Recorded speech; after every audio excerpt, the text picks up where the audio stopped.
नमस्कार. राणीज किचनमध्ये तुम्हा सर्वांचं खूप खूप स्वागत आहे. आज मी या ठिकाणी बनवणार आहे मटकीची भाजी. जी भिजवलेली मटकी असते त्या मटकीची आपल्याला मस्त चमचमीत रस्सा भाजी बनवणार आहे. चला तर झटपट रेसिपीला सुरुवात करूया.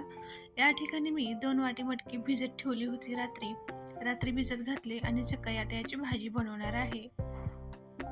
यानंतर आता या भाजीसाठी आपल्याला बनवायचं आहे चरचरीत आमटी. म्हणजे जी मटकी आहे त्याला आपल्याला छान असं रस्सा बनवायचा असतो ना, त्या रश्श्यासाठी आपल्याला 4 ते 5 मध्यम आकाराचे कांदे आणि थोडंसं खोबऱ्याचा तुकडा, म्हणजे जितकी भाजी आहे त्या हिशोबाने आपल्याला कांदा आणि खोबरं घ्यायचं आहे. याला छान आपल्याला असं या जाळ्यावरती भाजून घ्यायचं आहे.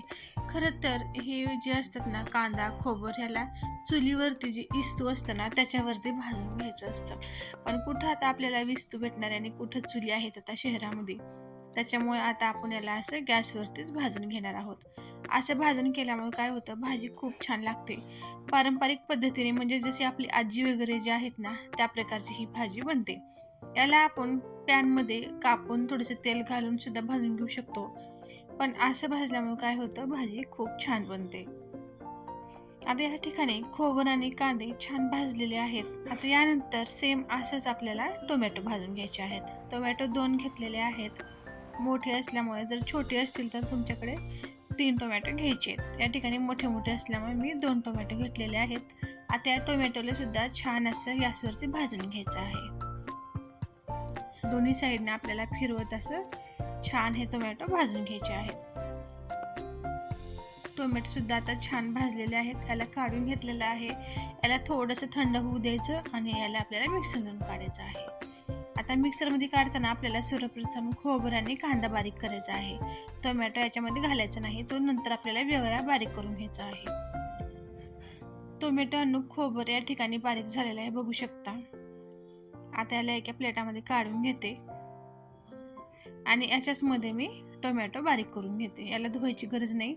याच्यामध्येच टोमॅटोचे एकातून 2 भाग करायचे, कारण टोमॅटो मोठे आहेत. छोटे असतील तर तसंच बारीक करायचं. मोठे असल्यामुळे टोमॅटो मी एकातून 2 कापत आहे आणि याला सुद्धा मिक्सरमधून बारीक करून घेतलेलं आहे. यानंतर आता गॅसवरती पॅन ठेवलेला आहे. त्याच्यामध्ये 2 ते 3 माप तेल घातलेलं आहे.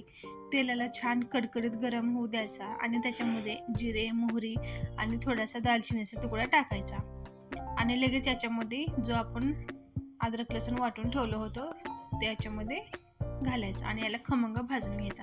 अद्रक लसूण सोनेरी रंग येईपर्यंत भाजायचा आहे आणि त्याच्यामध्ये आता हे खोबरं आणि कांद्याचं वाटण घालायचं आहे. आता या मिश्रणाला आपल्याला गॅस मध्यम ठेवून मध्यम गॅसवरती 3 ते 4 मिनिटं भाजून घ्यायचं आहे. कांदा कच्चा राहू द्यायचा नाही, छान खमंग भाजून घ्यायचा त्याला तेल सुटेपर्यंत. आणि याचा रंग सुद्धा खूप छान येतो, भाजल्यानंतर काळसर रंग येतो. असा रंग आल्यामुळे भाजीला खूप छान अशी तरी येते आणि भाजीचा सुद्धा रंग छान होतो. कांदा छान भाजला आहे. त्याच्यामध्ये आता टोमॅटो घातलेले आहे. जे टोमॅटोची पेस्ट करून घेतला होता ते टोमॅटो याच्यामध्ये घालायचं आहे आणि याला सुद्धा 2 ते 3 मिनिटापर्यंत भाजून घ्यायचं आहे. 2 ते 3 मिनिट झालेले आहेत. टोमॅटो पण छान भाजलेले आहेत. आता याच्यामध्ये घालायचं आहे थोडीशी हळद, अर्धा चमच लाल तिखट, चवीपुरतं मीठ आणि थोडासा धनिया पावडर आणि याच्यानंतर थोडासा एक अर्धा चमच गरम मसाला घातलेला आहे. मसाला कुठलाही पण घालू शकतो आपण. काळं तिखट असेल तर ते घालायचं आहे. आता हे सर्व आपल्याला परत 1 मिनिटापर्यंत मध्यम गॅसवरती छान भाजून घ्यायचे आहेत. हे जे सर्व आपण सुके मसाले घातलेले आहेत ते सर्व आणि ते टोमॅटोची प्युरी सर्व एकजीव होईपर्यंत छान याला भाजून घ्यायचं आहे. जितकं छान हा मसाला भाजेल तितकी छान आपली भाजी बनते. तर बघू शकता या ठिकाणी छान असे सर्व मसाले भाजलेले आहेत. रंग सुद्धा खूप छान आलेला आहे. आता याच्यामध्ये आपल्याला गरम पाणी घालायचं आहे. पाणी थंड घालायचं नाही, पाणी गरमच घालायचं आहे. आता या ठिकाणी पाणी तुम्हाला जसं तुम्हाला रस्सा हवा आहे, जास्त घट्ट पातळ, त्यानुसार आपल्याला पाणी घालायचं आहे. तर मी या ठिकाणी थोडं करून 2 ग्लास पाणी घातलेलं आहे, कारण जास्त पातळ पण नाही आणि जास्त घट्ट पण नाही. आणि ही भाजी कशी असते, जसं थंड झाली तसं परत ही घट्ट होते, म्हणून सुरुवातीला थोडंसं पातळच ठेवायचं. तर टोटल या ठिकाणी मोठ्या गिलासाने 2 ग्लास पाणी घातलेलं आहे. पाणी घालून झाल्यानंतर लगेच याच्यामध्ये जे आपण मटकी ठेवलं होतं भिजवलेली ते घालायची आहे. मटकी आपल्याला वेगळी शिजवून घ्यायची गरज नाही. या रस्स्यात जो आहे हा जो रस्सा शिजतो ना, याच्यासोबतच मटकीसुद्धा शिजून निघते. त्याच्यामुळे मटकी आपल्याला वेगळं शिजवून घ्यायची गरज नाही. फक्त मटकी भिजवलेली पाहिजे आपल्याला. पाणी गरम घातल्यामुळे भाजीला एकदम लवकरच उकळी येते. आता उकळी आल्यानंतर याला आपल्याला 3 ते 4 मिनिटापर्यंत छान फुल गॅसवरती उकळी आणायची आहे. उकळी आणताना गॅस बारीक करायचा नाही, फुल गॅसवरतीच आपल्याला उकळी आणायचं आहे. याच्यामुळे काय होतं, भाजीला तरी पण छान येते आणि भाजी खायला पण छान लागते.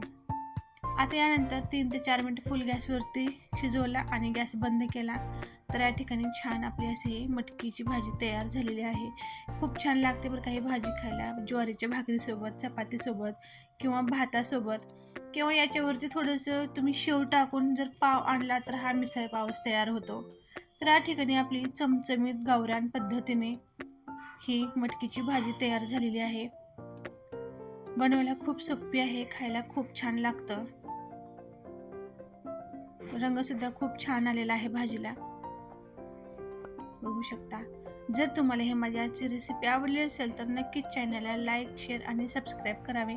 आणि तुम्ही सुद्धा अशीच छान छान चमचमीत मटकीची भाजी एकदा नक्की बनवून बघा.